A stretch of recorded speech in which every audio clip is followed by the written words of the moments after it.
వాక్యము చెప్పేంత పరిస్థితి నాలో లేదు.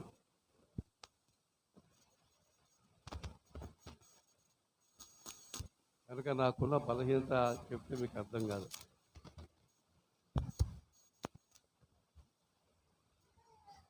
సడన్గా తలనొప్పి వచ్చేస్తుంది,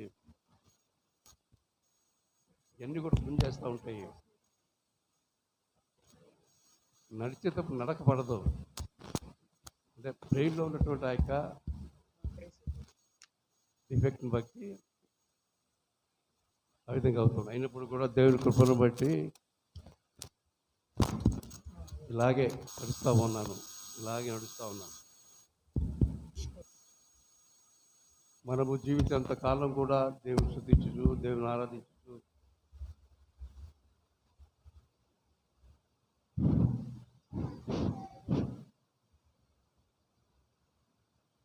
దేవుని యొక్క పరిశుద్ధతను కాపాడుకుంటూ మనము ముందుకు సాగవలసిన వారంగా ఉన్నాం. సంఘము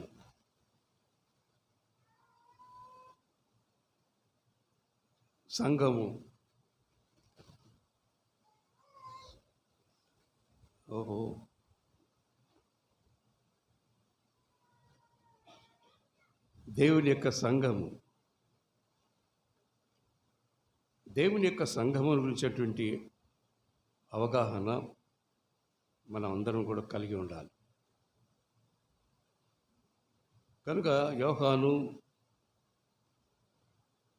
దేవుని యొక్క శిష్యుడు యోహాను ఆత్మస్దీపంలో ఉన్నప్పుడు ప్రకటన గ్రంథాన్ని రాస్తూ దాంట్లో ప్రాముఖ్యంగా 7 సంఘాల గురించి ఆయన తెలియపరుస్తూ ఉన్నాడు. 7 సంఘాలు కూడా దేవుని ఏర్పాట్లోనే ఉన్నాయి, కానీ ఒక్కొక్క సంఘమునకు ఒకే ప్రత్యేకత, ఒక్కొక్క సంఘమునకు విమర్శనాత్మకము పొరపాట్లు. సంఘంలో ఉండగా మంచి ఉన్నది, చెడు ఉన్నది. కనుక ఈ యొక్క ప్రకటన గ్రంథకర్త యొక్క ఉద్దేశము సంఘములో ఎటువంటి పొరపాటు ఉండకూడదు, అన్నీ దేవుని యొక్క చిత్త ప్రకారమే ఉండాలి అనే ఉద్దేశం. అందుకని ప్రతి సంఘములో ఉన్నటువంటి ఆ ప్రాముఖ్యత వివరిస్తూ ప్రతి సంఘంలో ఉన్నటువంటి వ్యక్తులు ఏ విధంగా ప్రవర్తిస్తున్నారు, ఏ విధంగా ఆత్మీయంగా ఉన్నారు అనేది కూడా వివరిస్తూ ఉన్నాడు. నువ్వు సంఘంకి వస్తూ ఉంటే మంచిది, కానీ నీ ప్రవర్తన జాగ్రత్తగా ఉండాలి. నీ ప్రవర్తన అందరి ప్రవర్తనలాగానే ఉండాలి, భిన్నంగా ఉండకూడదు. అంటే దేవుని చిత్తంలో ఉండాలి. అలా లేకుండా ఉన్నట్లయితే నీలో పొరపాటు ఉందంట అన్నట్టు లెక్క. ఏ పొరపాటు ఏంటో ఈ సంఘాల్లో ఒక్కొక్క సంఘంలో కొన్ని పొరపాటు చూపిస్తూ వస్తున్నాడు. ఒక్కొక్క సంఘానికి లేదంటే ఆశీర్వచనలు కూడా చూపిస్తూ ఉన్నాడు. మన సంఘంలోకి వచ్చింది దేవునిలో తిన్నగా ఉండటానిక, వంకర టెంకరగా నడవటానిక? బాగా గుర్తుపెట్టుకోండి. వంకర టెంకర జీవితం చాలా ప్రమాదం. నీ నాలుక వంకర ఉండొద్దు, నీ నడక వంకర ఉండొద్దు, నీ స్నేహాలు వంకరగా ఉండొద్దు. చాలా జాగ్రత్తగా ఉండాలి. నువ్వు బయట ఎంత జాగ్రత్తగా ఉంటావో సంఘంలో కూడా అంత జాగ్రత్తగా ఉంటావు. ఎందుకంటే ప్రభు సంఘంలో వారందరినీ కూడా పరిశీలిస్తున్నాడు, చూస్తున్నాడు. కేవలం ఆశీర్వచనం కొరకు వస్తున్నావు, మరి చెడ్డ అలవాటు ఎందుకు మనం? దేవా నిండైన దీవెన మీద కుమ్మరించు, మరి నీ నోట్లో పాపిష్ట మాటలు ఎందుకు వస్తున్నాయి? ఎలాగా? ఒక నోట్లోంచి దీవెన రావాలి, మరి నీ నోట్లోంచి బయటకు వెళ్తే శాపవచనాల వల్ల. కనుక సంఘములో ఉన్న ప్రతి ఒక్కరు కూడా సంఘం యొక్క పద్ధతి ఏంటి, దేవుని యొక్క ఉద్దేశం ఏంటి, ఆ ఉద్దేశం నీలో ఎంతవరకు నీకు అర్థమైంది? ఎన్ని సంవత్సరాల నుంచి వస్తున్నావో నాకు తెలియదు, కానీ ఎంతవరకు అర్థమైంది సంఘాన్ని గురించి? సంఘంలో ఉంటే దానివల్ల వచ్చేటువంటి ప్రతిఫలం ఏంటి, వాటి యొక్క దేవుని యొక్క ఆశీర్వదించిన ప్రతిఫలం ఏంటి అనేది అవగాహన లేకుండా నువ్వు ఎన్ని సంవత్సరాల సంఘంలోకి వచ్చినా కానీ ఏమాత్రం కూడా దీవెన పొందకుండానే ఉంటావు, ఆత్మీయత తెలియకుండానే ఉంటావు. అందుకనే ఇక్కడ ఇక గ్రంథకర్త ఎవడంటే దేవుని ఉద్దేశిస్తూ దేవునికి ఉద్దేశాలు సంఘంలో ఏ విధంగా ఉన్నాయో చూపిస్తూ మాట్లాడుతున్నారు. చూడండి, మొదటి అధ్యాయంలోనే 18వ వచనం. నేను మొదటివాడను,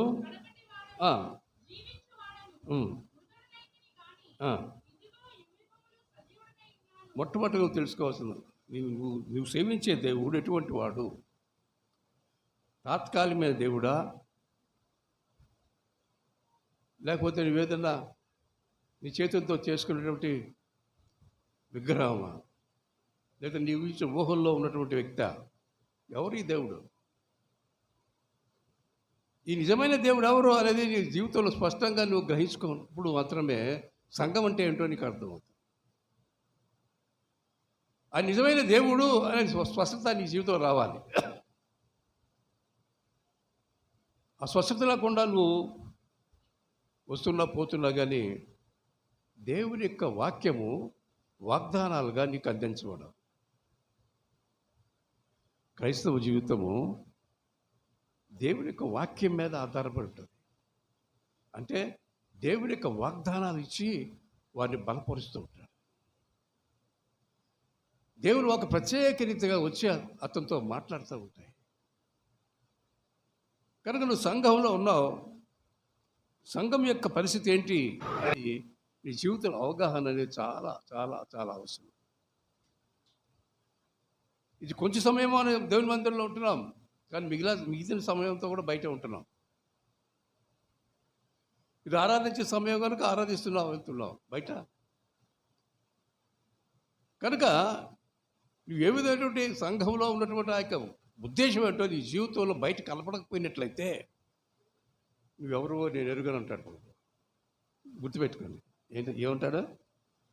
అమ్మో, మందిరంలో మొట్టమొదటికి వచ్చేది నేనే, ఇదంతా కింద పైదాకా చూడదాకా శుభ్రపరిచేది నేనే, అన్ని బలలు పరిచేది నేనే, ముందుగా నేనే ప్రార్థన చేసే వ్యక్తిని, ముందుగా నేనే పాట పాడే వ్యక్తిని, అంతా నేను మొదలై అని అనుకుంటున్నావు, చెబుతున్నావు. అవ్వచ్చు, కానీ బయట సంఘం వెలుపల సరేనండి. కనుక సంఘం అంటే ఏంటో స్పష్టంగా అర్థం కావాలి. నేను ఒక సంఘాన్ని, సంఘంలోకి వస్తున్న వ్యక్తి సంఘం కాదు, నేను సంఘాన్ని. ఎవరు నువ్వు? నేను దేవుని యొక్క సంఘాన్ని, నేను దేవుని యొక్క ఆలయాన్ని. ఈ ఆలయంలో దేవుని యొక్క ఆత్మ ఉన్నది. ఆత్మ ప్రభు ఇచ్చాడు, పరిశుద్ధాత్మని ఇచ్చాడు. అర్థమవుతుందా ఏమ్మా? అర్థమవుతుంది. ఎవరు నువ్వు? దేవుని సంఘానివేనా? మరి దేవుని సంఘంలో ఉన్నప్పుడు నీలో దేవుని యొక్క ఆశీర్వచనం తప్ప ఉండడానికి దేవుడు ఇష్టపడలేదు. అది కొద్దిగా ఆలోచించుకో. ఇది ఇక్కడ ఉన్నటువంటి ప్రత్యేకత మనం చూస్తాం. ఏమిటమ్మా ఏమిటాడు ఇక్కడ?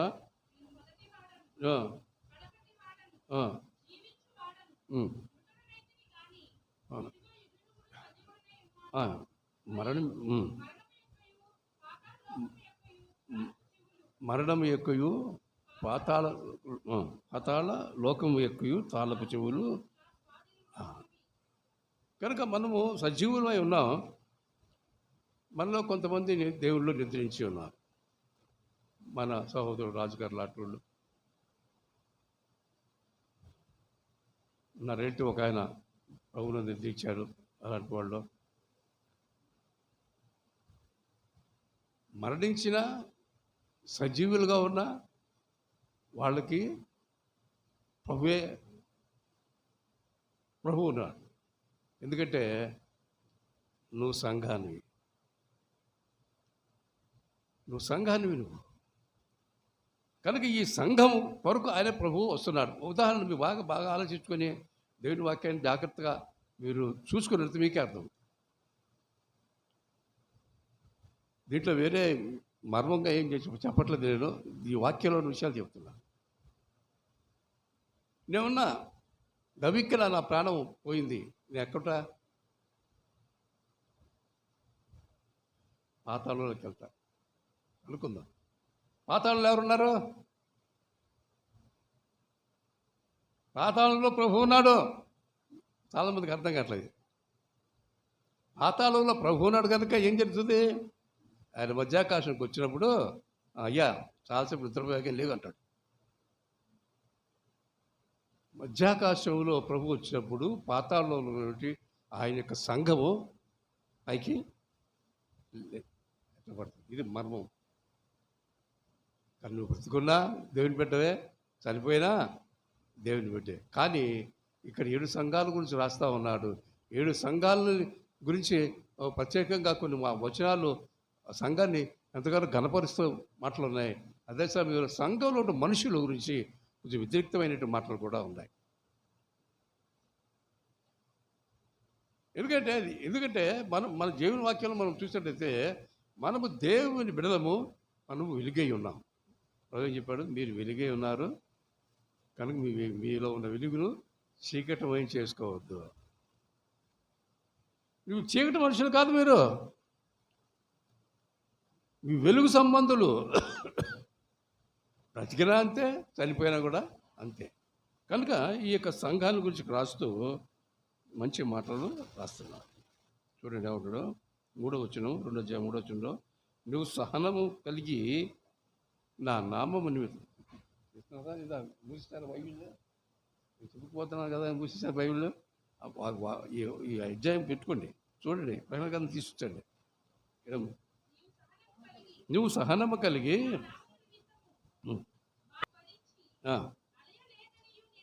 చూసారండి, సహనముతో ఆయన నామాన్ని భరించడం. కానీ మనకు స్వేచ్ఛగా మనం ఆరాధన చేసుకుంటున్నాం, స్వేచ్ఛగా స్తుతిపాటలు పాడుకుంటున్నాం, గట్టిగా పాడుతాం, మనకే ఇబ్బంది లేదు. కానీ కొన్ని దేశాల్లో, కొన్ని ప్రాంతాల్లో యేసు అనే మాట మాట్లాడటానికి వీల్లేదు, పాట పాడటానికి వీల్లేదు, బైబిల్ గ్రంథంలో వచనం చదవటానికి వీల్లేదు.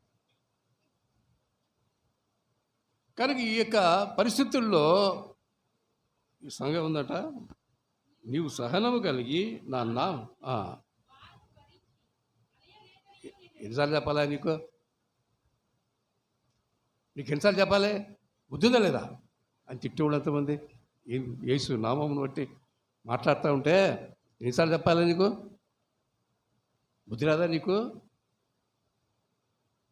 కొరువుతో వాతలు పోయి ఇచ్చా కానీ బుద్ధి రాదని చెప్పి రకరకాల హింసించారు, కొట్టారు, బంధించారు. కానీ ఇక్కడ సంఘం చూసినట్టే వారి సహనముతో ఆ బాధలన్నీ కూడా భరించారు. తిడితే ఎదురు తిట్టేవాడు క్రైస్తవులు కాదు, గుర్తుపెట్టుకోండి. వాళ్ళు నరకానికి పాతాలకు సంబంధించిన మనుషులే. తిట్టు బదులిచ్చే స్థితి నీ జీవితంలో ఉంచుకోకూడదు, సహనంగా ఉంది. నేను బాధించే వారి గురించి ఆలోచన చేసుకో, ఏం పర్లేదు, బాధ పెట్టనే, వాళ్ళ యొక్క అవకాశం అదే, బాధ పెట్టనే. నువ్వు ఎంత బాధపడుతున్నావో, ఎంతగా నువ్వు అవమానపరచబడుతున్నావో దానికి తగినట్టుగా దేవుడిని నేను చేస్తాను ఆశీర్వదిస్తాడు. నీకు తెలియదు, నీకు అర్థం కాదు.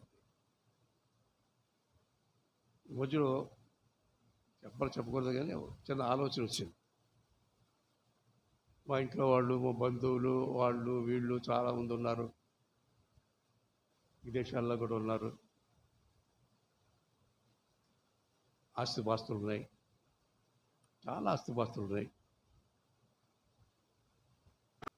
అయితే నాకున్నంత ఆస్తి వాళ్ళకు లేదు, నేను తెలియదు.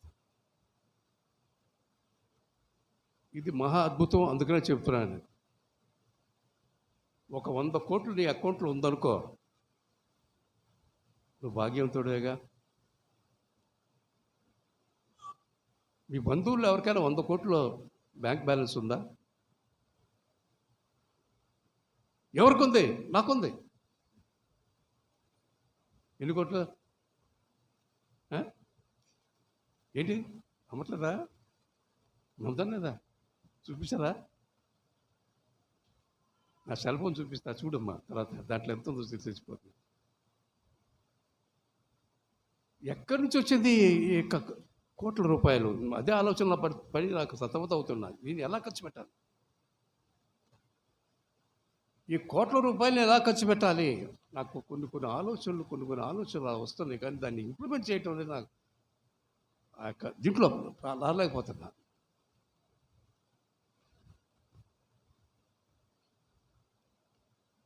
మంచి చర్చి కట్టామనుకోండి, మహా అయితే 10 కోట్లు అవుతుంది. అంతేనా? అంతకన్నా ఎక్కువ అవుతాయా? అంతేగా. పెద్ద మైదానం తీసుకొని మీటింగ్ల కోసం పెద్ద మైదానం, ఎన్ని ఎకరాలు? 5 ఎకరాలు 10 ఎకరాలు తీసుకొని మైదానం తీసుకున్నాను. ఎంత అవుద్ది? అది కూడా ఒక 20 కోట్లు అవుతుంది, 30 కోట్లు. ఇంకా ఇంకా మిగిలిపోయింది బాగా. ఇంకా 60,000 మిగిలిపోయిందిగా, 60 కోట్లు మిగిలిపోయిందిగా. బాగా ఆలోచించండి దేవుని బిడ్డలారా. దేవుని యొక్క ప్రణాళిక, దేవుని యొక్క ఉద్దేశము, నువ్వు చూస్తున్నటువంటి ఆ యొక్క విషను, అది దగ్గరికి వచ్చే వరకు కూడా నువ్వు సహనంతో ఉండాలి. అర్థమైందా? సహనం అంటే ఎన్ని రకాలుగా ఉంటుందో సహనం అంటే. నాకేముంది, నా జోలు బాగా డబ్బులు నా ఇష్టం వచ్చి ఖర్చు పెడతాను, కుదరదు. దేవుని యొక్క వాక్కు వచ్చే వరకు కూడా ఆగాలి, దేవుని యొక్క ప్రణాళిక వచ్చే వరకు ఆగాలి, ఆమోదముద్ర అయ్యాలి ప్రభు, అప్పుడు మనం ముందుకెళ్ళాలి. వేస్తున్న ప్రణాళికలు మంచి కాన్వెంట్, మంచి చర్చ కట్టాలి, ఎంత ఆలోచన చేస్తున్నా కానీ అది అడుగు ముందుకెళ్తున్నా. సరే, దేవుని సంకల్పం, ఆ సంకల్పం అనేది నువ్వు సహనముతో ఆయనలో ముందుకు సాగుతున్నప్పుడు మాత్రమే జరుగుతుంది. కనుక ఇక్కడ ఈ సంఘంలో చూసినట్లయితే ఏముందంటే, నీవు సహనము కలిగి నా నామము నిమిత్తం, సరేనే, దేవుని యొక్క నామము నిమిత్తం భారము. చూడము ఎవరు అట,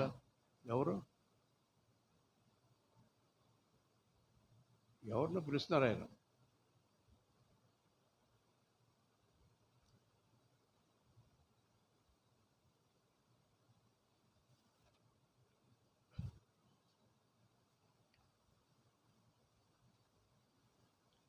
ఇక్కడ చూసినట్టయితే భారం భరించాడు, కానీ ఏమైంది? సతికిలు పడ్డాడు. ఏమాడు? దేవుని వెంబడించే విషయంలో కింద పడిపోయాడు. అదే కింద చెప్తున్నాడు, ఏమంటాడు? అయినను మొత్తం నీకున్నది అది. తప్పు చేస్తే తప్పు చూపిస్తాడు ప్రభు. సంఘంలో ఉంటున్నా నాలో ఏ తప్పు ఉందండి. అందుకనే నువ్వు ప్రార్థన చేసేటప్పుడు ముందు నువ్వు పరిశీలన చేసుకోవాలి, నీ హృదయాన్ని చూసుకోవాలి. నీ పొరపాట్లు మన్నించుకొని దేవుని సన్నిధిలో పశ్చాత్తాపడాలి. నీళ్ళు ఏ పాపం ప్రేమించే మనసులో ఒకసారి నువ్వు కనిపెట్టాలి. దాని నుంచి నువ్వు విడుదల పొంది ప్రార్థన చేయి. నీ ప్రార్థన దేవుళ్ళు ఫలిస్తుంది. నువ్వు ప్రార్థన చేసే వ్యక్తే, నువ్వు బాగానే ప్రార్థన చేస్తున్నావు, కాదంటలేదు, ప్రార్థన చేస్తున్నావు, కానీ ఆశించినంత ఫలితము రాకుండా ఉంది. ఈయన దేవుని యొక్క నామాన్ని భరించాడు, అలా లేదని చెబుతాడు, కానీ దేవుని యొక్క ప్రేమించే విషయంలో ఆ ఆసక్తి పోయి. ఆసక్తి ఎందుకు పోతుంది? ఆయనలో ఏం మార్పులేదే. నేను నిరంతరం ఆయన ఒకే రీతిగా ఉన్నాడే, ఆయన నిన్నట్లాగే నేను ప్రేమిస్తూనే ఉన్నాడే, మార్పు ఎందుకు వస్తుంది నీలో? ఇది ప్రశ్న. కానీ ఎప్పుడైతే నిన్ను పరిశీలన చేసుకునేటువంటి ఆ యొక్క స్థితిలో నువ్వు ఉన్నప్పుడు ప్రభు నీకు బయలుపరుస్తాడు, లేకపోతే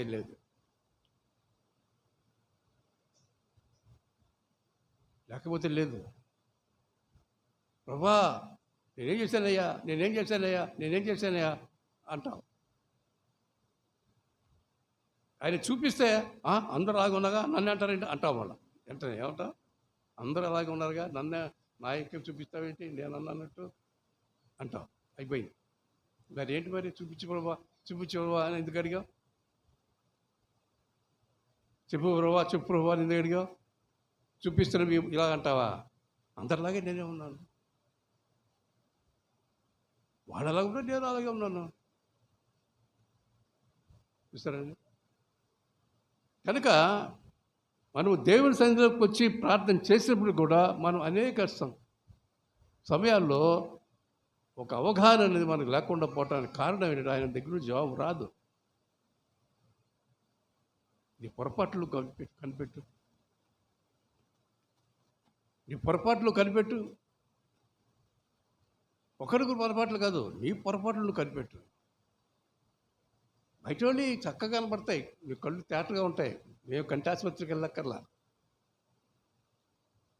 నీ లెన్స్ బాగానే ఉంటుంది చక్కగా. ఈ తప్పులని చూడటానికి నీ కంటి లెన్స్ బాగానే ఉంటుంది, చక్కగా చూస్తావు. కానీ నీలో ఉన్నది నువ్వు చూసుకోలేవు. చూపించుంటుంది కానీ చూపు లోపలగా. జ్ఞానికి కన్నులు బుర్రలో ఉంటాయట. ఎక్కడ ఉంటాయి? బుర్రలో ఉంటాయి. నువ్వు దేవుని బిడ్డమైనట్లయితే, దేవుని ప్రేమించే బిడ్డమైనట్లయితే, దేవుని ప్రేమించే విషయంలో ఎక్కడ నువ్వు సతికిలబడవు. ఇక్కడ వీళ్ళు సతికిపడ్డారు. ఈ సంఘం ఏమైంది? సతికిలో పడింది. ఎవటాడు? నువ్వు సహనం కలిగి నా నిమిత్తం బాధ భరించి అదే లేదని ఎరుగుతున్నావు, అయినను మొత్తం నీకున్న ప్రేమ నువ్వు వదలుతీవి. ఏం చేయాలి నువ్వు ఇప్పుడు? ఐదో వచ్చిన ఉంటుందంటే ఎక్కడ జరిగింది పొరపాటు? పైకి బాగానే ఉన్నాను, కానీ ఏంటి లోపల ఏంటి ఇలాగ గందరగోళంగా ఉంది? ప్రార్థన చేస్తాను, ప్రార్థన నడవట్లా ముందుకి. అంత గలిబిలి, బుర్ర కోక్కున్నా కానీ ఏంటి తెలియట్లా. ఇంత గలిబిలతో నువ్వు ప్రార్థన చేసే పరిస్థితి వస్తూ ఉంది. కనుక ఏ స్థితిలో పడ్డావో అది నువ్వు కనిపెట్టేటువంటి స్థితిలో లేకుండా పోతున్నావు. అది వచ్చింది. ఎక్కడ పడ్డావో, ఎక్కడ పొరపాటు జరిగిందో, ఎక్కడ ఇదిగో దేవునికి దూరంగా జరుగుతూ ఉన్నానో అది నేను కనిపెట్టలేకపోతున్నా. మొదట నువ్వు ఏ స్థితిలో పడితేవో అది జ్ఞాపకం చేసుకుని మారు మళ్ళా అగైన్ నా మనసు మార్చు ప్రభా, నా తలంపులు మార్చు ప్రభా, నా ఆలోచనలు మార్చు ప్రభా, నా ఉద్దేశాలు మార్చు ప్రభా, నన్ను మార్చు ప్రభా. ఏంటి చేశావుగా ప్రార్థన?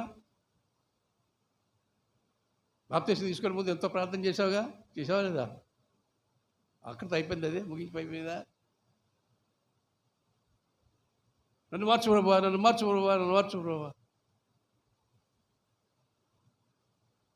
నాలోనికి మార్పు చేస్తున్నప్పుడు నీ ఆత్మకు నేను అడ్డు తగలను.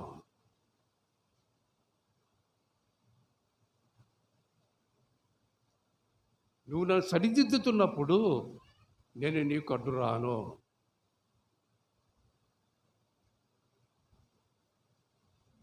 దేవుడు మాట్లాడండి, దేవుడు ఏమైనా చెప్పారా అండి అని కొంతమంది అడుగుతూ ఉంటారు ప్రార్థన చేసేవాళ్ళు. ఏంటి తన అర్థం? ఇదే అర్థం. ఏ స్థితిలో పడిపోయావో ఆ స్థితిని దేవుడు గుర్తు చేస్తాడు. గుర్తు చేసినప్పుడు కూడా నువ్వు దేవుడి తట్టు పూర్తిగా తిరగకపోతే అప్పుడు ఏం జరుగుతుందమ్మా? అప్పుడు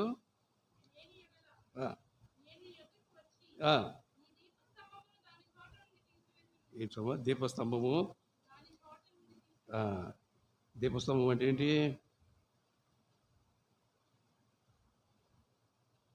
ఏంటి? దీపస్తంభం చెప్పండి, మీరు చెప్పండి. దీపస్తంభం అంటే ఏంటి?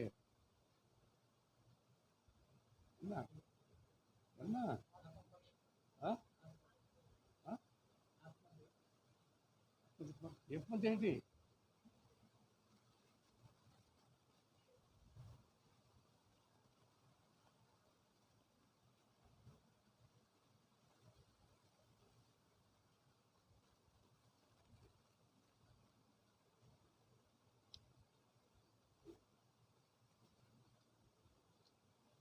మనం కొద్దిగా మన యొక్క ఆత్మీయతను మనం పరిశీలన చేసుకోవాలి.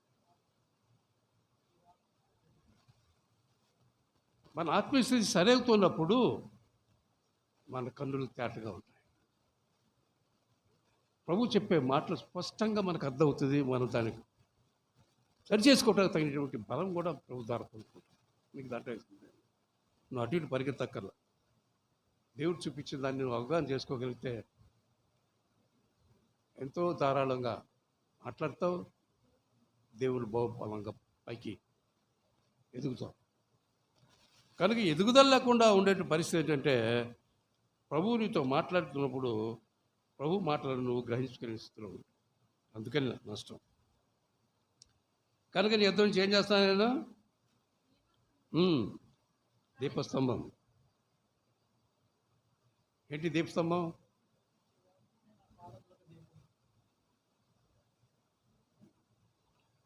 ఏంటి దీపస్తంభం?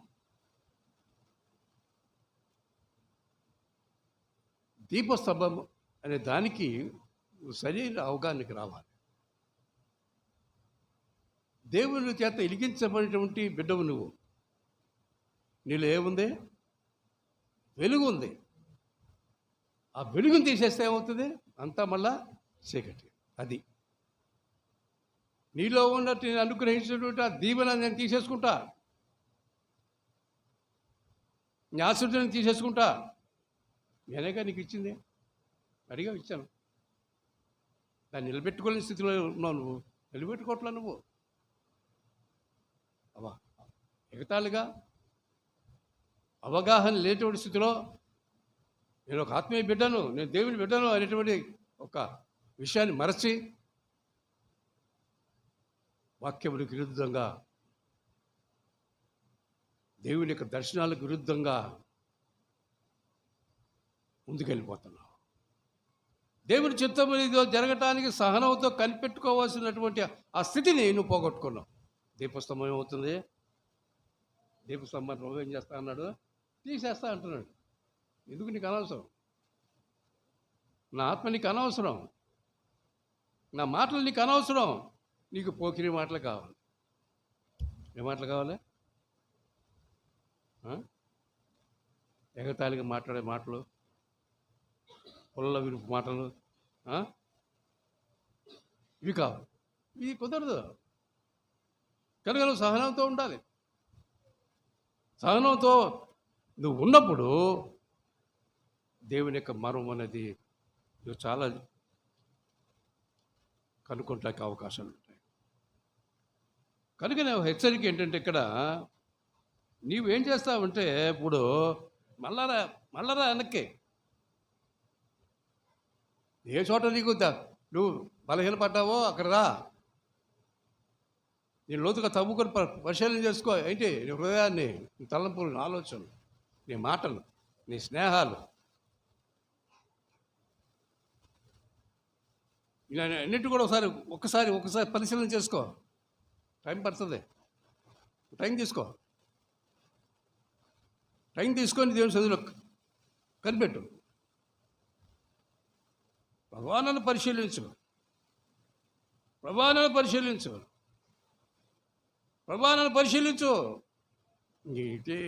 ఒకటే గోల నువ్వు దేవుని సన్నిధిలో చేయగలిగితే మళ్ళా తిరిగి ఆత్మీయతలు, లేకుంటే కష్టం. దేవుని వాక్యం ఎప్పుడు కూడా మనకి హెచ్చరికగానే ఉంటుంది. నువ్వు చల్లగానైనా ఉండు, లేక వెచ్చగానే ఉండు, కానీ నిలువొచ్చిన స్థితిలో ఉండొద్దు. అంటే నువ్వు ప్రార్థన చేస్తూనే ఉండాలి. ప్రార్థనలు ఏమాత్రం కూడా అవగాహన లేకుండా ఉండాలి. నేను ఎవరికి ప్రార్థన చేస్తున్నా అనే అవగాహన లేకుండా ఉంటుంది. నిత్యుడు దేవుడిని అడిగిన దానికంటే స్నానానికి ఇచ్చేటువంటి దేవుడిని మర్చిపోయి నువ్వు ఉన్నావు, ప్రార్థన చేస్తావు. అవగాహన లేదు. అవగాహన లేకుండా ఉంటున్నావు, పోగొట్టుకుంటున్నావు. మళ్ళా మార్మర్చిపోదు, మళ్ళీ పశ్చాత్తాపడు, మళ్ళీ ఉపవాసం ఉండు, మళ్ళీ తారీఖులు ఏర్పాటు చేసుకో, గదిలోకి వెళ్ళి గద్దెలు వేసాయి, ప్రార్థన చేయి, ఇవ్వదాన్ని తవ్వుకో, అలాగే కాదు అలాగే మరొకటి కథ కసక మరొకటి కసక హృదయం తవ్వుకో. నీ హృదయంలో ఉన్నటువంటి మళ్ళీ బయటకు వచ్చే వరకు కూడా నీకు స్పష్టత వస్తుంది. నీ తప్పులు ఏంటో నీకు కనపడతాయి. ఎవరు నీకు చెప్పక్కర్లేదు. నీకు అర్థమవుతుంది ఎందుకు నేను నష్టపోతున్నాను, ఎందుకు నాకు ఈ విధ పరిస్థితి వస్తుంది. నీ హృదయం దేవుడి సందులో కుమ్మరించట్లా, ప్రార్థన చేయట్లా, సహనంగా ఉండట్లా దేవుల్లో. నువ్వు సహనంగా దేవుల్లో ఉండి ఎప్పుడు నేర్చుకుంటావు? అన్ని సంవత్సరాలు దేవుని మందిరానికి వస్తున్నావే, ఇంత వాక్యం ఉంటున్నావే, ఎందుకని నీవు సహనం లేకుండా ఉంటున్నావు? ఎందుకు సహనం? నువ్వు ఆశీర్వదించబడ్డానికి.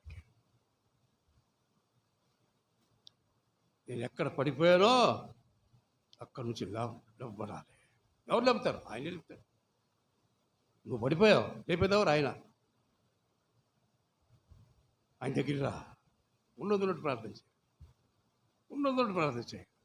పొరపాటు మాట్లాడితే పొరపాటు చేశానయ్యా, ఆ మాట ఏంటో దేవుడి స్పష్టంగా చెప్పు. క్షమాపణ అడుగు. ఈ విధంగా నువ్వు మారు మనసు పొందితే అప్పుడు దేవుడి దగ్గర నుంచి దీపస్తంభం తీసేయాడు. లేకుంటే ఏమవుతుందమ్మా? దీపస్తంభంను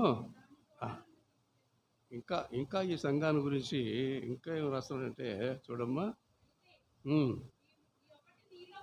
ఏమంట ఒకటి నీలో ఉంది.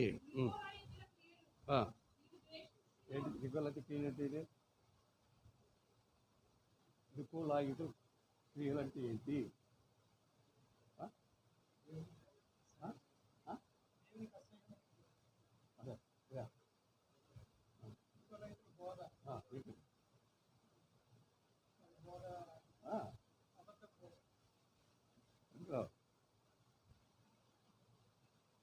నికోలాయితుల బోధ.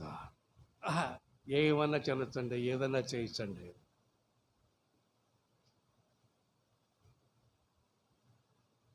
అన్నీ చేయించండి. ఏది మంచో ఏది చెడో విచక్షణ అక్కరే లేదండి. అన్ని మాంసం తెలియచ్చండి, విగ్రహాలుగా అర్పించి తెలియచ్చండి. సరే, వాళ్ళతో పాటు గుళ్ళకి వెళ్ళిపోవచ్చండి, వాళ్ళతో పాటు నదిలో మునగొచ్చండి. ఏం పర్లేదు, ఏం కాదు, మీకేం కాదు. ఎంత బాగుందని బోధ, ఎంత సౌందర్యంగా ఉంది, ఎంత చక్కగా ఉంది. ఏమన్నా చేసుకో, ఏమి కూడా కాదు. నికోలాయితుల బోధ. వీళ్ళంతా ప్రొఫెసర్స్. నికోలాయితులు అంటే వాళ్ళంతా ప్రొఫెసర్స్. వారి మాటలు గంభీరంగా ఉంటాయి, వినాల్సిందే. జ్ఞానవంతుడు మాట్లాడుతుంటే చదువులో పామరుడు కూర్చొని వినాల్సిందే. ఇదన్నమాట విషయం. నీలో నికోలాయితులు ఏంటది? వారిని ఏం చేస్తున్నావు? నువ్వు అనుమతిస్తున్నావు. నికోలాయితుల క్రియలు నువ్వు ఎప్పుడు దేశిస్తున్నావు? అర్థమైంది నీకు, గ్రహింపు వచ్చింది. ఈ తప్పు, విగ్రహాలు కల్పించింది తినకూడదు, వారి బోధ ప్రకారంగా నడుచుకోకూడదు. అపోస్తుల బోధ నాకు ఏ బోధ?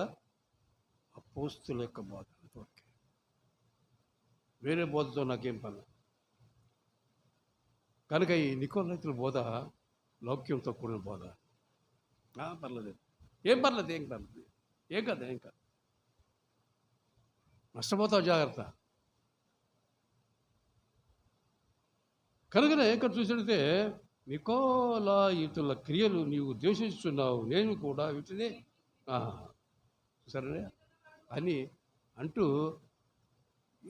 చివరికి ఏమిటంటే, చెవి గలవాడు అంటే ఇంత చెప్పింది కూడా నీకు ఆత్మీయమైన మనిషి కాకపోతే నీకు అర్థం కాదు. అంతే. నువ్వు ఎంతో బైబిల్ చదువుతున్నావు, కానీ బైబిల్ నీకు అర్థం కావట్లా. ఎందుకు అర్థం కావట్లా? ఆత్మీయత లేదు. చదువుతున్నా కానీ లోపల దేవుని ప్రేమించే ఆ మనసు నీకు లేదు. ఎవరిని ప్రేమించే మనసు? ఇంకా లోకాన్నే ప్రేమిస్తావు, ఇంకా శరీరాన్నే ప్రేమిస్తావు, ఇంకా నీ బంధువులనే ప్రేమిస్తావు. ఎవరిని ప్రేమిస్తావు? మా బంధువు అండి, మా చుట్టం అండి. చుట్టమా? నా చుట్టాలండి. ఏంటి ఏంటి ఏంటి ఏంటి అలా అంటారు? ఏంటి వచ్చారండి, మంచి సార్ చూడదా? ప్రార్థనకి కొట్టేస్తావా? దేవుని సన్నిధికి కొట్టేస్తావా? వాళ్ళకి మంచి సత్కారాలు చేసుకుంటూ కూర్చుంటావా? ఇలాంటి బోధ ఎక్కువ లాయకుల బోధ. విగ్రహాలను సంబంధించిన వాటిని తను విగ్రహాలను చేసుకోవచ్చు. మేము చెప్తున్నాం, ఎవరు? మేము ప్రొఫెసర్స్ కనుక మేము చెప్తున్నాం వినాలి. దేవుని మాటతో పని లేదు. ఏ మాటతో పని లేదా? దేవుని మాటతో పని లేనటువంటి విధముగా మన జీవితాలు ఎప్పుడు రాకూడదు. మనకు దేవుని మాట ముఖ్యం, ఏ విషయంలో సరే. కనుక ఈ యొక్క బోధను అనుసరించి నువ్వు నడవటం అనేది మానుకున్నావు. నేను కూడా దీన్ని ద్వేషిస్తున్నాను. అయితే దీన్ని అర్థం చేసుకోవటానికి ఆత్మీయమైన చెవులు కావాలి. అయితే ఈ విధంగా మారుమనసు పొందిన వారికి, ఈ విధంగా మనసును మార్చుకున్న వారికి ఏమిస్తారంట? పరదైసులో ఉన్న జీవ వృక్షఫలము, అంటే సదా జీవిస్తాం, దేవునితో పాటు సదా జీవిస్తాం. ఎంత గొప్ప ధన్యత అండి! ఈ సంఘానికి దేవుడు ఎంత గొప్ప ధన్యతనిచ్చాడు. నువ్వు సదా జీవిస్తాం దేవునితో. కనుక ఈ తాత్కాలికమైనటువంటి లోకంలో నీవు ఈ యొక్క కొద్దిపాటి సహనాన్ని, భక్తిని సహనంతో ఆచరించినట్టయితే సదాకాలము ప్రభువుతో ఉంటామని వాక్యం చెబుతుంది. దాన్ని ఏమంటున్నారంటే, చెవి గలవాడు ఆత్మ సంఘములతో చెప్పుచున్న మాట సంఘం వినాలి. సంఘం అంటే నువ్వే,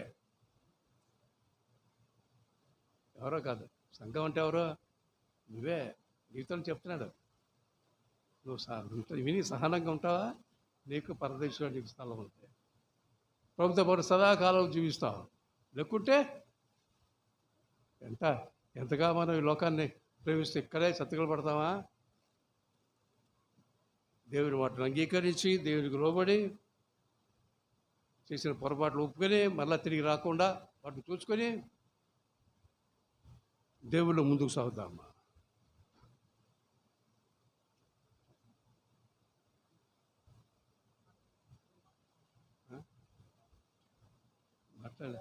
మాట్లాడలేదు.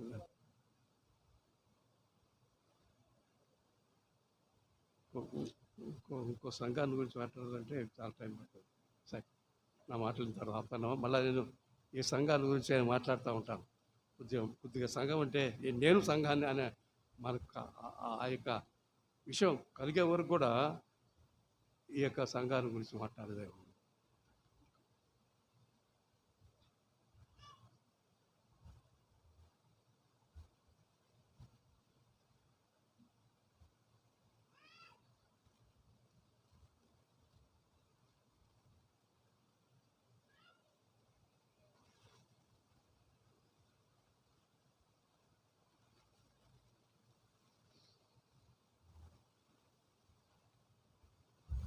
హల్లెలూయా, హల్లెలూయా.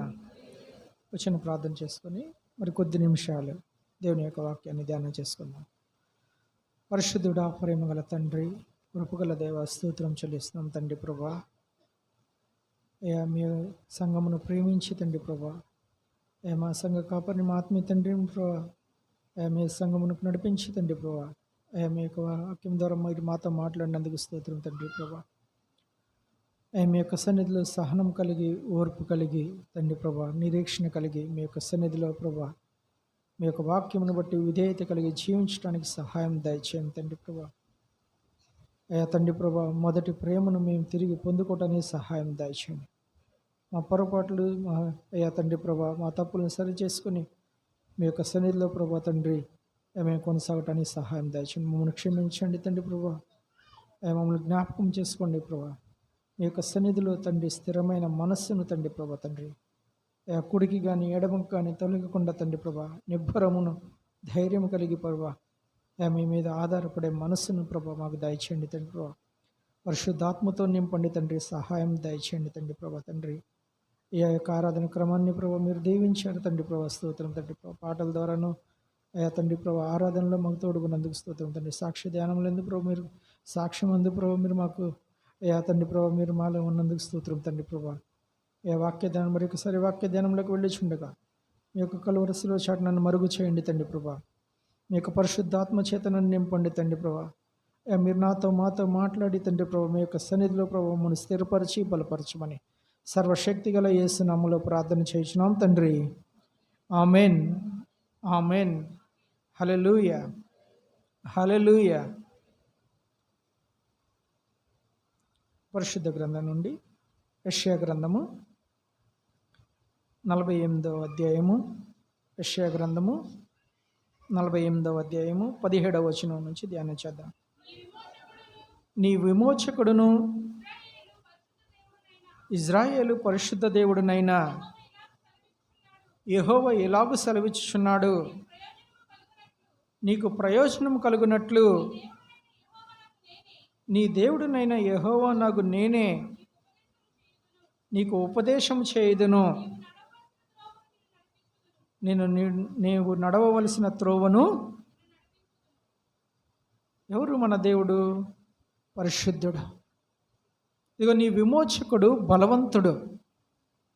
ఇగో నీ దేవుడు బలవంతుడైన దేవుడు. ఆయన లోకము నుండి ఇగో నిన్ను ప్రత్యేకపరిచి ఒక పరిశుద్ధమైన మందిరంలోనికి నన్ను నడిపించారు.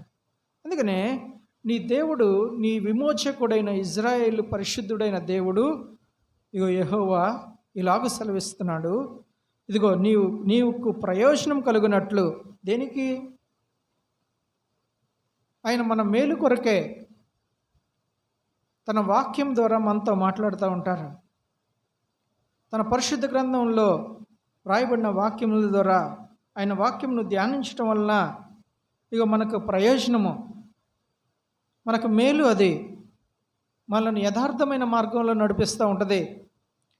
ఇక మనల్ని పరిశుద్ధమైన మార్గంలో మనల్ని నడిపిస్తూ ఉంటుంది. ఇక పాపులు నిలువు చోటులో అది మనల్ని ఉండనీదు. అందుకనే మనమందరం కూడా పరిశుద్ధమైన సంఘంగా ఏక మనసుతో దేవుణ్ణి ఆరాధించడానికి దేవుని యొక్క సన్నిధిలో మనమందరం కూడా కూడుకొని ఉన్నాం. ఇక నీకు ప్రయోజనం కలుగునట్లు నీ దేవుడైన యెహోవా నాకు నేనే నీకు ఉపదేశము. ఎవరు చేస్తున్నారు? ఇక దేవుడే నీతో మాట్లాడుతున్నాడు. నువ్వు ఇలా జీవించు, నీ ప్రవర్తన ప్రకారం. ఇక నీ ప్రవర్తనని సరిదిద్దుకో. ఇక నీ నడతలను, నీ ఆలోచనలను, ఇక నీ క్రియలను ఇక నీ దేవుని యొక్క సన్నిధిలో దేవుని యొక్క నామాన్ని బట్టి, ఆయన యొక్క పరిశుద్ధ నామమును బట్టి ఇక సరి చేసుకొని ఉంటే ఎవరికి ప్రయోజనం? ఇక మనకే ప్రయోజనం, మనకు మేలు కలిగిద్ది. ఆయన ఎన్నడూ కూడా మాట తప్పని దేవుడు. ఆయన ఎన్నడూ కూడా మాట తప్పని దేవుడు. ఇక ఆయన నామమందు ఎందరైతే విశ్వాసం ఉంచుతారో, ఆయనకు లోపడి ఎవరైతే జీవిస్తారో ఇక ఆయనకు నిశ్చయముగా వారికి మేలు చేయటానికి ఇక దేవుడు ఇక ఆయన యొక్క తన వాక్యాన్ని పంపిస్తున్నాడు మనకి. నీకు నాకు ప్రయోజనం కలగటం. నీవు నడవవలసిన త్రోవను నిన్ను ఏంటి ఆ త్రోవ? ఇక దేవుని యొక్క వాక్యము. ఇక నీ వాక్యమే నా పాదములకు దీపమును, నా త్రోవకు. ఇక దేవుని యొక్క వాక్యము ఇక యొక్క వెలుగులో నిన్ను నడిపిస్తూ ఉంటుంది. అది యథార్థమైన మార్గంలో నడిపిస్తుంది. ఇక చెడుతనం అంటనీదు. ఇక లోక సంబంధమైనది ఏది కూడా ఇక నీకు అంటకుండా ఇక నీవు నడవవలసిన త్రోవ ఏంటిది? దేవుని యొక్క మార్గంలోనే నువ్వు నడవాలి. దేవుని యొక్క నామమును బట్టి నువ్వు నడుచుకోవాలి. ఇక ఎక్కడ కూడా ఇక నీ యొక్క ఇష్టానుసారంగా నువ్వు నడుచుకోవడానికి ఉండకూడదు. ఇక నీలో ఎక్కడ కూడా కల్మషం ఉండకూడదు. ఎక్కడ కూడా దేవునికి వ్యతిరేకమైన కార్యాలు ఏవి కూడా ఉండకూడదు.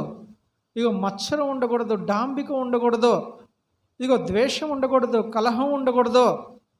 ఇగో ఇవన్నీ కూడా దేవుడు తన ప్రజలను నడిపించే మార్గం. ఇగో నీతిమంతులు యథార్థవంతులు నడిచే మార్గాన్ని, ఇగో అవి నీకు ప్రయోజనకరమో, అది నీ హృదయంలో నెమ్మదిని సమాధానాన్ని అనుగ్రహిస్తూ ఉంటుంది. ఇగో దేవుణ్ణి బట్టి ఒక నిబ్బరమైన స్థితిని నీకు అనుగ్రహిస్తూ ఉంటుంది. ఇగో నేను దేవుణ్ణి, పరిశుద్ధుడైన దేవుణ్ణి నేను ఆరాధిస్తున్నాను. దేవుడు నన్ను పరిశుద్ధుడిగా, యథార్థవంతుడిగా, ఒక నీతిమంతుడిగా నన్ను మార్చాడు. ఇగో నేను పాపం చేయటానికి, ఇగో దేవునికి వ్యతిరేకమైన మార్గంలో నేను నడవటానికి నేను ఇష్టపడనని ఇగో దేవుని యొక్క వాక్యము ఒక ఉన్నతమైన స్థితిలోనికి నిన్ను తీసుకొస్తూ ఉంటుంది.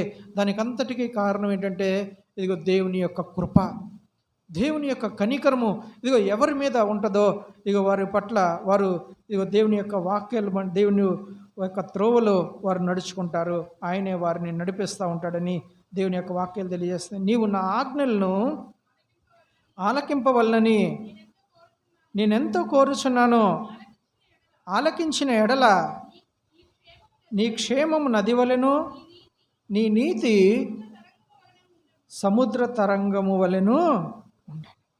ఎలాగుంటుందంట? ఇగో నది ఎలా పారుతూ ఉంటుంది? ఇగో నీకు అలాగ క్షేమము, దేవుని యొక్క రక్షణ, దేవుని యొక్క కృప నీకు ఎల్లప్పుడూ కూడా తోడుగా ఉంటుంది. అందుకనే దేవుడు తెలియజేస్తూ ఉన్నాడు, నా ఆజ్ఞలను ఆలకింపవలనని, నా మాటలను, ఇగో నా వాక్యమును మీరు ఆలకించడానికి, ఇక వచ్చి వెళ్ళిపోయటానికి దేవుడు ఎక్కడ కూడా ఇష్టపడ్డా. ఇక నువ్వేదో టైంపాస్కి రావటానికి కానీ, ఇక దేవుని యొక్క సన్నిధికి రావాలని రావటం కానీ, ఇక దేవుడి ద్వారా ఏదో మేలు పొందటానికి రావటానికి కానీ దేవుడు ఎక్కడ కూడా ఇష్టపడ్డా. ఇక ఆయన్ని ఆరాధించేవారు ఆత్మతోనూ సత్యముతోనూ ఆరాధించాలి. ఇక నీ పూర్ణ హృదయంతోనూ, నీ పూర్ణ ఆత్మతోనూ, నీ పూర్ణ బలముతోనూ, నీ పూర్ణ భయముతోనూ నీ దేవుడైన యెహోవాను సేవించాలి. అందుకనే నీవు నా ఆజ్ఞలను ఆలకింపవల్లని నేను ఎంతో కోరుకుంటున్నాడు, దేవుడు కోరుకుంటున్నాడు. ఇగో ఆయన ఆజ్ఞలను ఆలకించి నీవు జీవించిన ఎడల, ఆయన ఆజ్ఞల ప్రకారం జీవించిన ఎడల వారికి 1000 తరముల కృపను అనుగ్రహిస్తున్నాడు. అందుకనే ఇదిగో నా ఆలకించిన ఎడల అది నీకు క్షేమం, ఇగో నీ యొక్క ప్రయోజనం కలుగునట్లు దేవుని యొక్క వాక్యము నీ యొద్దకు వస్తూ ఉంది. అందుకనే దేవుని యొక్క వాక్య ప్రకారము నీ జీవించడానికి నీవు ఎల్లప్పుడూ కూడా సిద్ధహృదయుడై ఉండాలని దేవుని యొక్క నామంలో ఇగో బ్రతిమలాడుకుంటున్నాను. ఇగో నీ యొక్క ఇంకా 13వ వచనంలో 19వ వచనంలో కూడా చూస్తే, నీ సంతానము ఇసుక వలె విస్తారమగును, నీ గర్భఫలమును దాని రేణువుల వలె విస్తరించును, వారి నామము నా సన్నిధి నుండి కొట్టివేయబడదు, మరువబడదు. ఎలా ఉంటుందని? దేవుని యొక్క వాక్యానికి లోబడిన వారి జీవితము, అబ్రహాము దేవునికి లోబడిను, అది అతనికి నీతిగా ఎంచబడిన.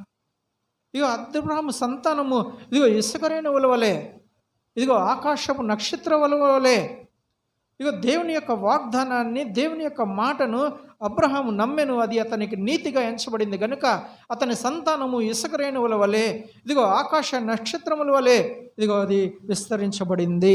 ఇదిగో నీ గర్భఫలము దాని రేణువుల వలె విస్తరించినట్టు రాయబడి ఉంది. ఇదిగో ఎప్పుడైతే దేవుని యొక్క మాట యందు నువ్వు విశ్వాసం ఉంచి దేవునికి లోబడతావో, ఇదిగో దేవుని యొక్క వాగ్దానాలు నీ జీవితంలో ఇదిగో ఖచ్చితంగా నెరవేరుతాయి. అబ్రహాము దేవుని యొక్క వాగ్దానం, అబ్రహాం గారు దేవుని యొక్క వాగ్దానాన్ని నమ్మారు.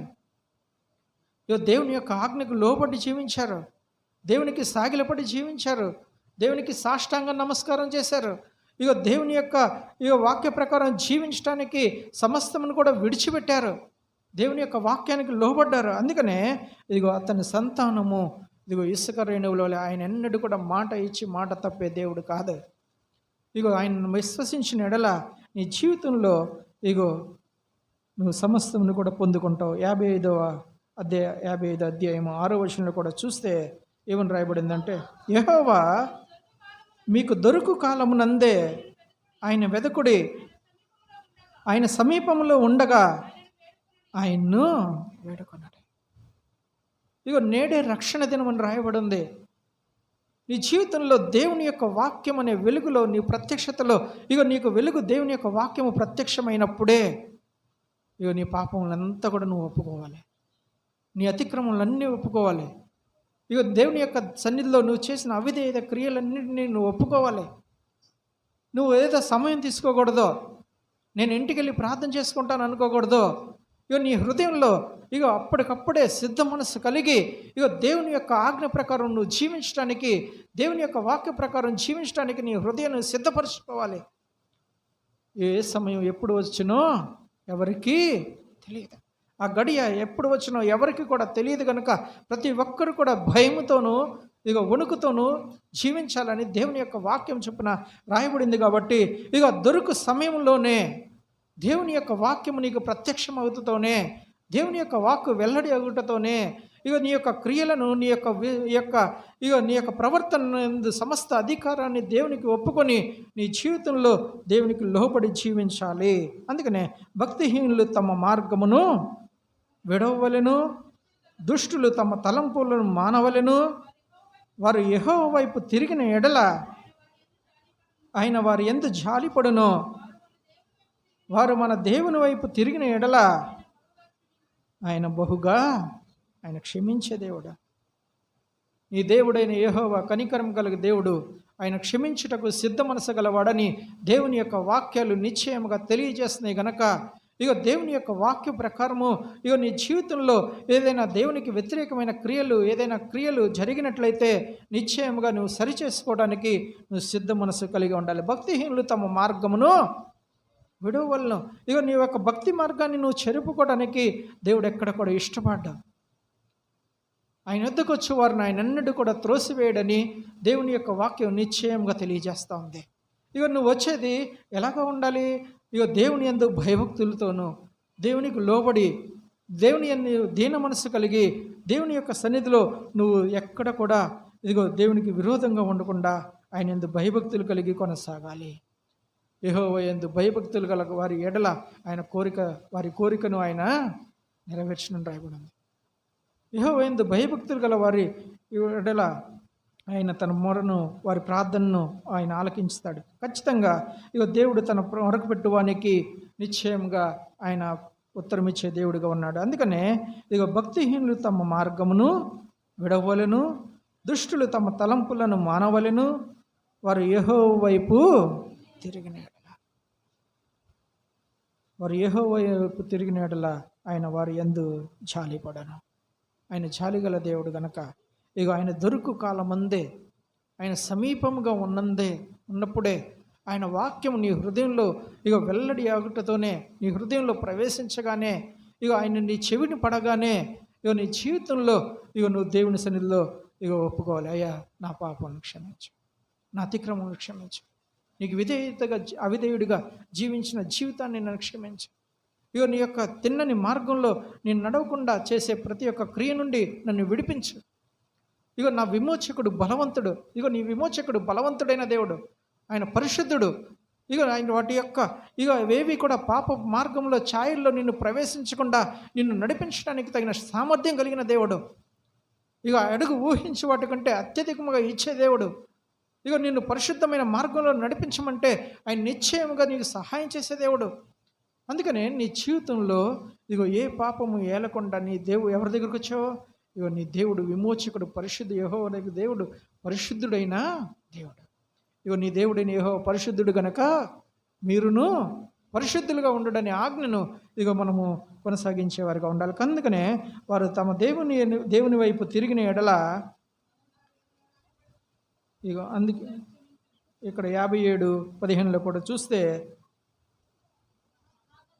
ఆయన మహాగణుడను మహోన్నతుడును పరిశుద్ధుడును నిత్య నివాసుడైన వాడు ఇలాగూ సెలవిచ్చుచున్నాడు, నేను మహోన్నతమైన పరిశుద్ధ స్థలముల్లో నివసించువాడను అయినను వినయము గల వారి ప్రాణమును ఉజ్జీవింపజేయుటకును, నలిగిన వారి ప్రాణమును ఉజ్జీవింపజేయుటకును, వినయము గల వారి యొద్దను దీన మనసు గల వారి యొద్దను నివసించున్నాను. ఆయన క్షమించితే ఏంటి, క్షమించకపోతే ఏంటి, నాకేంటి, నాకు అన్నీ జరుగుతుంటే అనుకుంటే దేవుడు నీకు సహాయం చేస్తాడు అనుకుంటున్నారా? గర్విష్ఠులకు ఆయన సహాయం చేసేవాడిగా ఉన్నారా? అవిధేయులకు, తిరుగుబోతులకు, ఇగో మరి దేవునికి వాక్యంగా వ్యతిరేకంగా ప్రవర్తించే వారికి ఇగో ఆయన సహాయం చేసేవాడిగా ఉన్నారా? ఎవరికి ఆయన సహాయం చేస్తున్నాడు? ఎవరి దగ్గర ఆయన నివసిస్తున్నాడు? ఇగో ఎవరితో ఆయన సహవాసం చేసేవాడు? ఆయన ఎలాంటి దేవుడు? పరిశుద్ధ స్థలముల్లో నివసించేవాడు, మహోన్నతమైన స్థలముల్లో నివసించేవాడు. ఇదిగో ఆయన సర్వాధికారి, సమస్తమునకు ఆయన అధికారం కలిగిన వాడు. ఇగో సర్వ సృష్టికర్త, ఇగో సర్వోన్నతుడు, ఇగో మహోన్నతుడును, ఇగో పరిశుద్ధుడును, ఇగో నిత్య నివాసి అయిన వాడు ఇగో ఇలాగూ సెలవిస్తున్నాడు.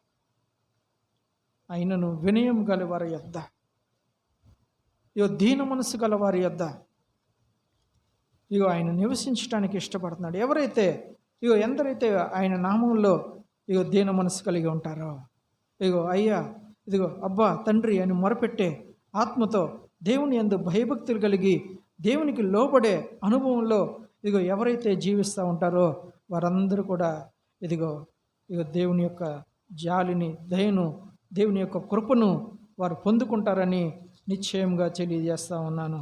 అందుకనే ఇదిగో దేవుని యొక్క సన్నిధిలో ఉన్న మనము మనం ఎంతగానో దీన మనస్సు కలిగి ఉండాలి, దేవుని యందు భయభక్తులు కలిగి ఉండాలి. నువ్వు దేవునికి మొరపెడితే అవన్నీ కూడా ఆలకిస్తాయి. ఎందుకంటే ఆయన ఆలకించేవాడికి ఉన్నాడు. పైన అదే 13లో చూస్తే ఏమని రాయబడిందంటే, నీవు మొరపెట్టినప్పుడు నీ విగ్రహముల గుంపు నిన్ను తప్పించునేమో, గాలి వాటన్నిటినీ ఎగరగొట్టును కదా, ఒకడు ఊపిని విడిచిన మాత్రమున ఒకడు అవన్నీ కూడా ఏమైపోతాయంట? నిన్ను కాపాడుతున్నాయి? ఎవరు నిన్ను కాపాడుతున్నారు? నీ బంధువులా? నీ ధనమా? నీ బలం నిన్ను కాపాడుతుందా? నీ జ్ఞానం నిన్ను కాపాడుతుందా? వాటన్నీ కూడా అవన్నీ ఒట్టి విగ్రహంలే అని దేవుని యొక్క వాక్యం నిశ్చయంగా తెలియజేస్తా ఉంది. వాటి మీద ఆధారపడకూడదు. అవి నిన్ను కాపాడలేవు, అవి నిన్ను రక్షించలేవు. వాటి వల్ల నీకు సహాయం దొరకదు, వాటి వల్ల నీకు విడుదల దొరకదు, వాటి వల్ల నీకు విమోచన దొరకదు. ఎవరు కూడా నిన్ను కాపాడలేరు, ఎవరు కూడా నిన్ను సంరక్షించలేరు, ఎవరు కూడా నిన్ను ఉద్ధరించలేరు, ఎవరు కూడా నిన్ను పోషించలేరు. ఆకాశ పక్షులను చూడుడి, అవి విత్తవు, కోయవు, కొట్టలో కూర్చుకొనగు.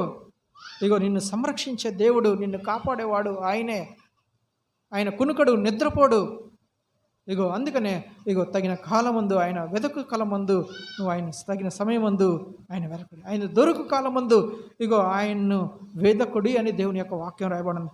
ఆయన సమీపంలో ఉండగా ఆయన వేడుకోండి.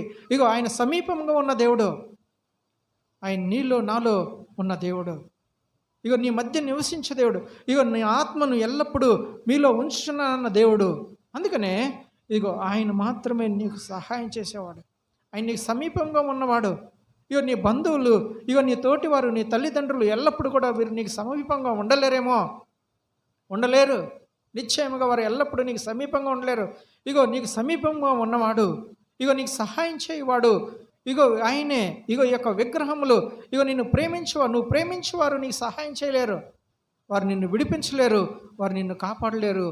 నీ యొక్క దేవుని యొక్క రాజ్యానికి వారికి ప్రవేశించడానికి, వారికి నిన్ను ప్రవేశపెడటానికి వారి ఎట్టి అర్హత వారికి లేదు. అందుకనే దేవుని యొక్క వాక్యం తెలియజేస్తుంది, నీవు మొరపెట్టినప్పుడు నీ విగ్రహముల గుంపు నిన్ను తప్పించునేమో. ఎవరు నిన్ను తప్పిస్తారు? గాలి వాటన్నిటినీ, వాటి పరిస్థితి ఏంటి? ఒక గాలి వస్తే, ఒక పెద్ద తుఫాను వస్తే అవన్నీ కూడా ఎగిరిపోతాయి, మాయా స్వరూపు. అందుకనే నీ దేవుడు మహోన్నతుడైన దేవుడు, ఆయన పరిశుద్ధుడు, నీ విమోచకుడు, బలవంతుడైన దేవుడు. అందుకనే నీ జీవితంలో వినయం కలిగి, నీ జీవితంలో ఆయన యందు సహనం కలిగి, నువ్వు ఎవరికి సహనం ఉంటుంది? ఈ వినయం గల వారికి, దీన మనసు గల వారికి దీర్ఘశాంతం ఉంటుంది, వారిలో దయాళత్వం ఉంటుంది, వారిలో మంచితనం ఉంటుంది. అందుకనే 66 యెషయా గ్రంథంలో మరియు మొదటి వచనంలో చూస్తే, అదే యెషయా గ్రంథం 66 మొదటి వచనంలో చూస్తే, యెహోవా ఎలాగూ సెలవిచ్చున్నాడు, ఆకాశం నా సింహాసనము, భూమి నా పాదపీఠము, ఏ పాటిది? నాకు విశ్రమ స్థానముగా ఏ పాటిది? అవన్నీ నా హస్తకృత్యములు, అవి నా వల్ల కలిగినవి. యెహోవా సెలవిచ్చున్నాడు, ఎవడు దీనుడై నలిగిన హృదయం గలవాడై నా మాట విని వణుకుచుండునో. అందరిని దృష్టి ఉంచుతున్నాడా? అందరూ దేవుని యొక్క వాక్యం పట్ల దృష్టి ఉందా? అందరికీ దేవుని యొక్క వాక్యం పట్ల ఆశ కలిగి ఉన్నారా? ఇగో దేవుడు నాతో మాట్లాడుతున్నాడని ఎంతమంది వారి హృదయంలో నిశ్చయించుకుంటున్నారు? ఇగో దేవుని యొక్క వాక్యాన్ని బట్టి ఇగో ఎంతమంది వారు సరిచేసుకోవాలని ఇష్టపడుతున్నారు? ఇగో దేవుని యొక్క వాక్యము నా యొద్దకు ప్రత్యక్షమైంది, ఇగో నేను సరిచేసుకోవాలి, నేను యథార్థంగా జీవించాలి, దేవుని యొక్క వాక్యానికి లోబడి జీవించాలి, ఇగో మరి ఎన్నడూ కూడా నేను పొరపాటు జరగకుండా నన్ను నేను కాపాడుకోవాలి, దేవుని యొక్క వాక్యాన్ని బట్టి నన్ను నేను సరిచేసుకోవాలి అని ఎవరైతే దీన మనసు కలిగి వణుకుచుంటారో వారిని దేవుడు లక్ష్య పెట్టేవారుగా దేవుని యొక్క సన్నిధిలో వారు కొనసాగలుగుతారు. ఎందుకని కొనసాగలేకపోతున్నారు అందరూ కూడా దేవుని యొక్క సన్నిధిలో? ఇగో వారు వచ్చి టైంపాస్కి వినటానికి కాదు, వారు వచ్చి ఏదో కొంతసేపు మాట్లాడుతున్నారని కాదు, ఇగో ఏదో కొంతసేపు దేవుని యొక్క వాక్యాన్ని పాటలు పాడుతున్నారు, ఆరాధన అయిపోయిన తర్వాత 10 నిమిషాలు దేవుని యొక్క వాక్యం వినటానికి కాదు. ఇగో దేవుడు గమనిస్తున్నాడు, ఇగో దేవుడు నన్ను పరిశీలిస్తున్నాడు. ఇగో నువ్వు దేవుని యొక్క సన్నిధికి ఏ ఉద్దేశంతో వస్తున్నావో, ఇగో దేవుని యొక్క సన్నిధిలో ఏ ఉద్దేశంతో నువ్వు ఇగో మరి ఉన్నావో, నీ హృదయం ఎట్టి స్థితిలో ఉందో దేవుని యొక్క సన్నిధిలో, అసలు దేవుడు అంటే భయం నీలో ఉందో లేదో, దేవుని యొక్క వాక్యం అంటే నీలో భయం ఉందో లేదో, దేవునికి వ్యతిరేకంగా ఉంటే నీ జీవితం ఏమైపోయిద్దో అనే భయము నీలో గనక లేకపోతే ఇగో దేవుని ద్వారా ఇగో నిశ్చయంగా నువ్వు శిక్షకు పాలవుతావు. ఇగో అందుకని చూస్తున్నాడు, ఎవడు దీనుడై నలిగిన హృదయం గలవాడై నా మాట విని వణుకుచుండును వానిని. దేవుని దృష్టి గల దేవుని యొక్క దృష్టి ఇగో ఎవరి మీద ఉంటుంది? అందరి మీద ఉండదా? ఇగో ఏ ఉద్దేశంతో నువ్వు వచ్చావు? నిజంగా ఇగో దేవుణ్ణి సేవించడానికి వచ్చావా? కొంతమంది వస్తూ ఉంటారు, దేవుని ద్వారా సహాయం పొందడానికి వస్తారు. ఇగో దేవా నాకు ఈ కార్యాలు చేసేవని వస్తూ ఉంటారు. ఇగో దేవుని ద్వారా దేవుని ద్వారా కొన్ని ప్రయోజనం పొందుకోవడానికి వస్తూ ఉంటారు. వారు ప్రయోజనం అయితే పొందుకోవచ్చేమో, ఆయన జాలి గలవాడు, ఆయన దయగలవాడు, ఆయన కరుణ గలవాడు, నువ్వు ప్రయోజనం అయితే పొందుకోవచ్చేమో కానీ దేవుని యొక్క రాజ్యంలోనికి నిశ్చయముగా ప్రవేశించలేరు. ఎందుకని? నీ హృదయము దేవుని యొక్క వాక్యం పట్ల లక్ష్యం లేదు, దేవుని యొక్క సన్నిధిలో నీకు దీన మనసు లేదు. ఇగో దేవుని యొక్క వాక్యాన్ని పట్ల నీకు లక్ష్యం ఉంటే, దేవుని యొక్క వాక్యాన్ని పట్ల భయం కలిగి నీ జీవితంలో ఉంటే, ఇగో నిత్యము భయం కలిగి ప్రవర్తించేవాడు ధన్యుడు. ఎవరు? యెహోవా యందలి భయము పవిత్రమైనదని దేవుని యొక్క వాక్యాలు నిశ్చయముగా తెలియజేస్తూ ఉన్నాయి. ఇగో నీ జీవితంలో అందుకనే ఇగో దేవుని యొక్క వాక్యము ప్రకారం ఆయన ఎలాంటి వాడు? ఇదిగో ఆకాశము నా సింహాసనము. ఎవరి దగ్గరికి వచ్చాను? మనమేమి ఇగో ఒక అల్లటప్ప మామూలుగా అధికారి దగ్గర, లోక సంబంధమైన అధికారి దగ్గరికి ఏం రాలా.